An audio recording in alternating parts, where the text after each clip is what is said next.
Welcome back to Sambo Stop Mo's, and it is fall here, and that is when the corn harvest happened, and the beans as well, but whatever. I got out the half sheet of foam board I had left over from when I cut out what I'm going to build mini displays on that I promised to make videos on, and I will, but it's fall, and I wanted to get this picture in my head, and you'll see that if you stay tuned to the end of the video, basically. So here, I want to put a tree line here. Combine is going to sit roughly here. That's about how the picture in my mind worked. It didn't turn out that way. I cut it out about at 2 feet by a foot, I think, something around there, and used a utility knife to slice it out.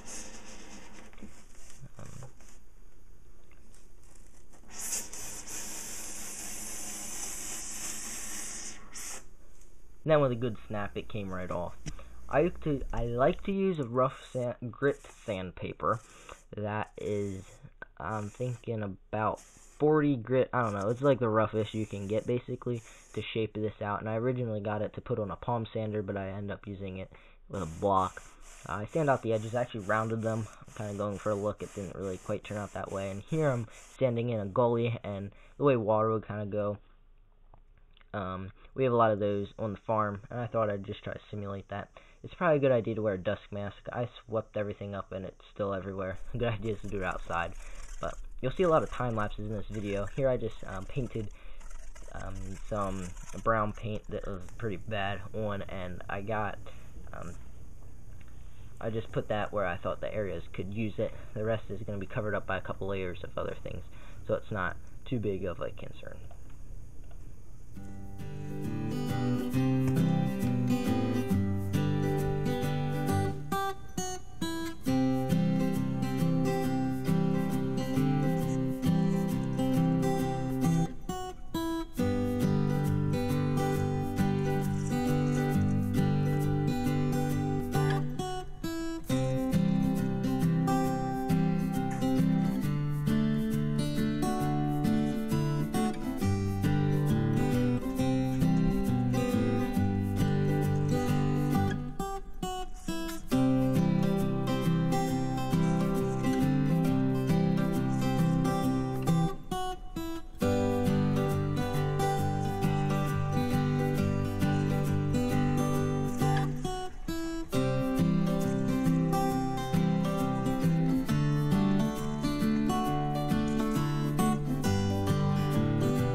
So I hope you enjoyed that music. Right here, I'm just, you can see I put sifted dirt down as well as the glue. Here I'm putting some, what's it called, basalt, something, like brownstone, kind of show where that, water was washing, some rocks maybe.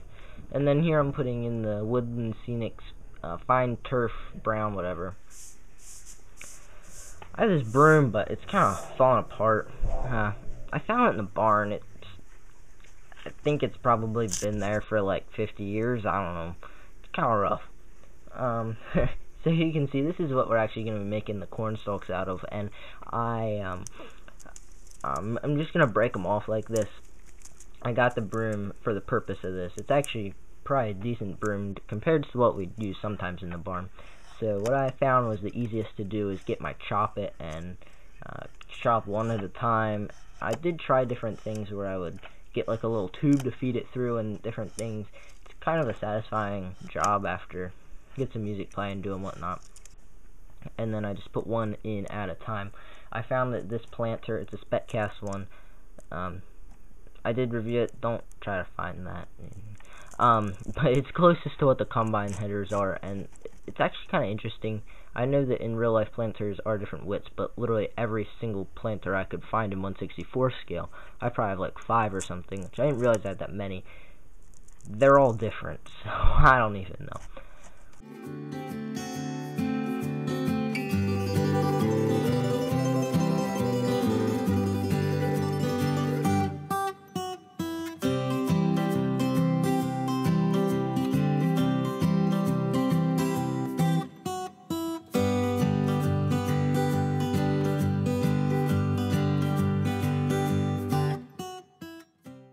So here is some Scenic Cement from Woodland Scenics. I'm just putting that down. You can also mix water and Elmer's glue, but I'm using this solution here to put down for the forest. I'm just putting that same like fine turf stuff I put on the field. Here we go is the road. I like to put some Elmer's glue down, spread it out of course, and then I have basil. I think that's how you pronounce it. And anyways, what you do there is I just sprinkle it on, as you can see, and if you want to get really into it, you can kind of sand down the grooves where the tire tracks would go. I didn't really get into that this time. If you put static grass down, it can kind of show how that goes. And at the end here, I kind of had the idea of the road curves into the forest, so I kind of did that and then put some brown in there, but I kind of wish I didn't. Anyways, here is a quick little, I guess you could say, look at how that header goes on. That clip's a little out of place, but it's not really a big deal. So you can see there how the lane goes in, and you can see the process is pretty slow to put these in. If I didn't explain it already, I will again. I have that little piece of styrene. It's the width that I want. I put it in. Here's like that gully, so it's uneven, so I need to put that in. It kind of rose curve a little, and then after it gets to the straightaway, I put this in, and this is not the way to do it. I did show later that I used a ruler, and that works much better.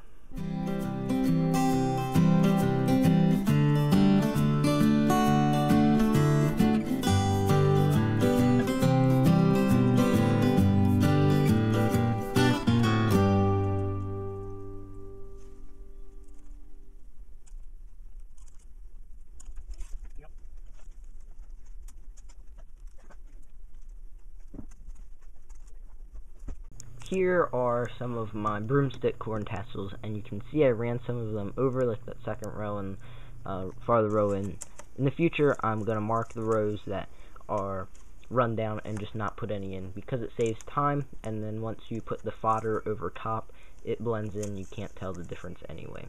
Here is a real-time view of me putting in these tassels, and sometimes they break. You can see that it is quite a timely thing. It takes a few seconds to put each one in. Here's my new system. Since these rows are straight, I just get a pick and mark it out against the straight edge, and I skip every couple for the ones that the tires would run over, and the rest I keep up with the same spacing, and this works very well. Here you can see I'm watching Luke Toin, or however you pronounce it. I apologize if I got it wrong, but his videos are good. It's the one about the subway there. I did put some glue on these ones that I ran over, going back to that, but I don't think it did that much. Here you can see the finished field, and you can see the ones that I skipped over, and it kind of gives it a cool look this way. That'd just be where the combine went, and I didn't run over any for turnaround. I would have saved a lot more time if I would have done it before. Here you can see there's still some blue marks left out, but I plan to cover that up. This part, when I put in the long rows, I left a space basically. So here I'm just filling them in basically. Gives it a nice look. You usually have some overlap. So I'm pretty happy with the way this turned out. Some are longer, some are shorter. In reality, they'd mostly all be the same length, but it doesn't really matter to me too much. And if I had a piece break off, I'd just lay it there, as you can see, because we'd put the fodder on top anyhow. This is a silver tree I got at a local train store that was going out of business, which is kind of sad, but they had some scenery stuff. I got some stuff. I didn't realize these were metal, like die cast or something, I don't know. So you can twist them, and I'm thinking they're pretty early Woodland Scenics. They came in a box, and what I do is I just spread them out like so, and kind of make them look natural. It's similar to the plastic ones I recall. I'm pretty sure you spread those out yourself too. These are just heavier, and you have to paint them, which is kind of a downside because it can be kind of hard to find a paint the right color. So I just got a rusty metal primer. It's probably a little wrong, but man, this thing has like a high smell. So I put a shop vac into my little paint booth to suck some of the fumes out, and I do plan to make a paint booth, so stay tuned for that in the future. This is hobby tack. You can get it online, I think, like for a couple bucks. It comes with this nice little brush inside, and it goes on white, and it's kind of sticky and thick.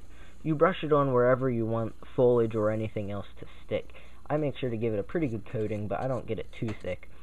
You let it sit probably 24 hours is best, and it turns white.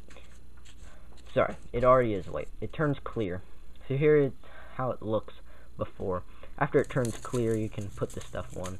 So while that dries, we're going to take, I have some fodder here that I actually did take time to chop up and tear apart, and this is fodder from a fodder bale.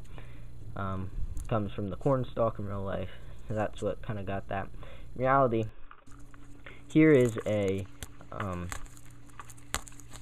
corn cob. There's some red stuff, and I did scrape it off, and that gave the fodder that I put on a nice red look. In reality, though, I saved Tassels a couple of years ago to make a cornfield, and I don't like the look anymore. If I would do that, I'd get the top shelf replicas, which are super expensive.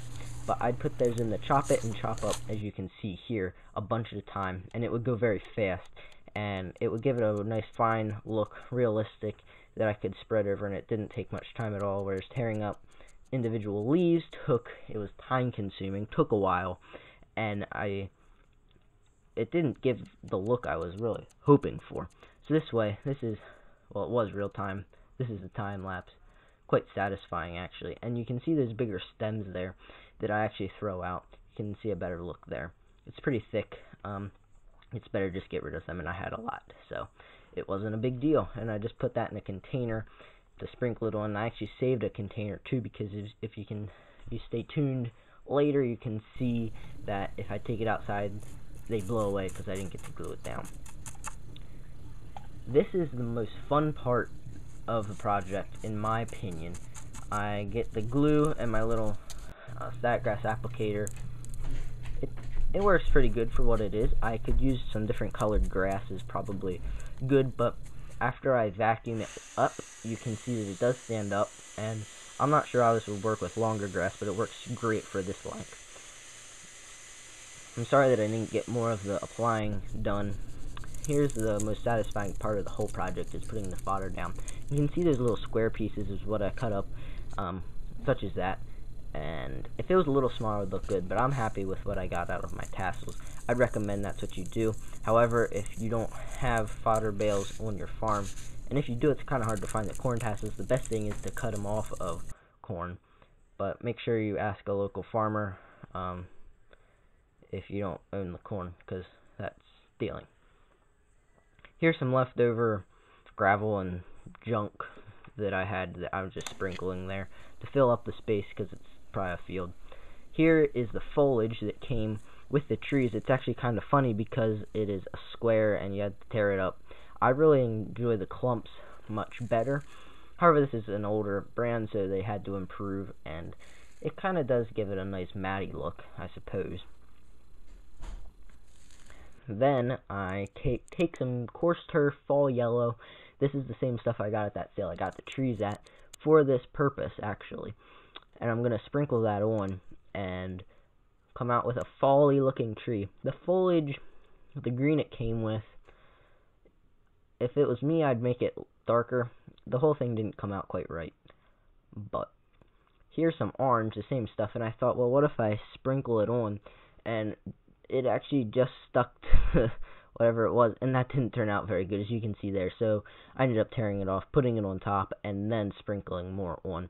I also had some pine trees that I acquired somewhere that I added to this too. So you'll see that. I just stick them all in the foam, just one at a time, boop, boop, boop. Try to get them straight. And here I'm just sprinkling some extra foliage that I had left over for the leaves look.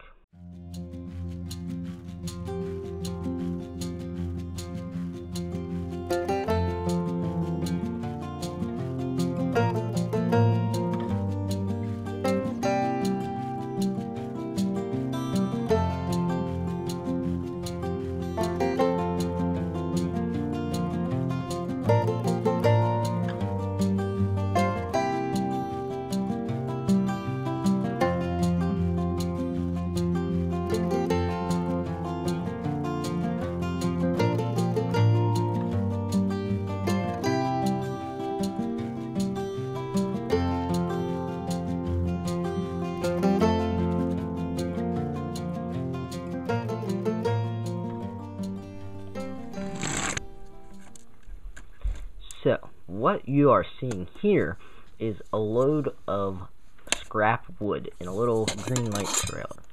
So what I have here is a little trick I learned off of YouTube. A simple glass jar or any of that kind, some white vinegar, and the secret ingredient, steel wool. I put this in right away, and this was a little more experimenting for me, and there's other videos. The longer you let it sit, the more, what's the word, effective it is. If you put the wood in right away, it turns out the same. If you wait a couple hours and you put the wood in and then you pull it out after a few minutes, it turns gray. The look is if you'd put a piece of wood out for a couple years, and the longer you let this stuff sit, it turns black. It could also rust metal.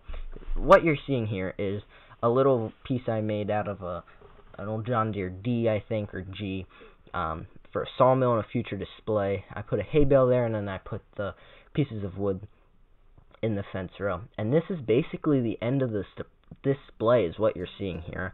Threw on my Titan 2 Combine. Check out that series, it's pretty cool.